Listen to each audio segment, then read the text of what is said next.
Ngayong araw malalaman nyo kung ano nga ba ang totoong buhay ng pagiging vlogger. Madali ba o mahirap? Pero bago ako magsimula, subscribe mo lang sa channel ko at panoorin yung video na to dahil wala akong vlog kahapon at ito ang nangyari. Papakalbo muna ako at mag-ahit ng bigote tsaka balbas ko. Balik na lang ulit ako mamaya.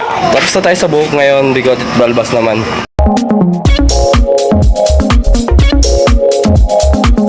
Ayos na. Balbas check. Bigote check. Good. So, ito na yung resulta ng pagpapakalbo at saka pag-ahit ko. Looking fresh, looking good. Wow. Ang gwapo ko talaga.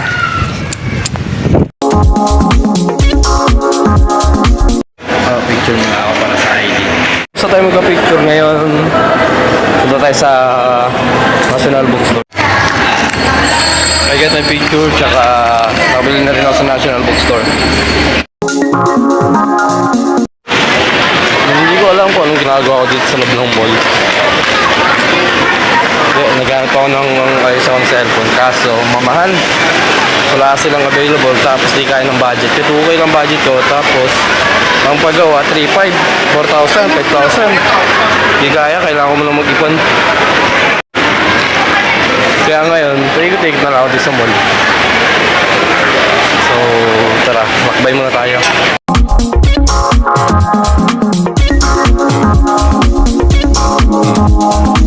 Ngayon, uwi na ako.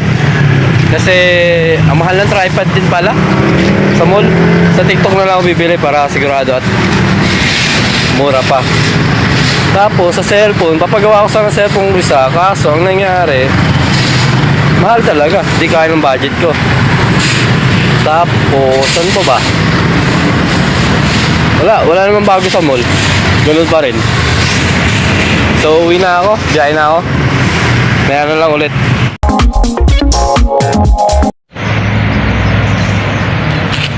Yun nga, hindi ako nakapag-vlog kahapon kasi pumunta ako ng mall at papayos ko yung cellphone ko. Yun nga lang, mahal, tsaka di kaya ng budget. Wala, gumalala lang ako at naghanap lang kung ano-ano. So, proceed na tayo sa main topic natin. Keep watching guys, salamat. Alas 2 ng madaling araw, sa bawat 10 minutong napapanood nyo, may 10 oras na pag-edit sa likod nyan. Sabi nila madali lang daw mag-vlog. Sabi ko, subukan nyo muna to. Dito nangyayari ang magic. Dito binubuo ang kwento, ang pag-edit. Hindi lang ito pagtatagpi-tagpi ng clips. Ito ay pagpili ko anong mahalaga at pagtapon ng mga bagay na hindi katulong sa kwento. Minsan nakaka-drain din. Minsan gusto mo nang sumuko dahil nagka-crash ang computer o hindi mo mahanap ang tamang kanta. Pero alam mo kung anong mas mahirap? Ang hindi matapos ang sinimulan mo. Di mo kailangan maging perfect ang bawat transition mo.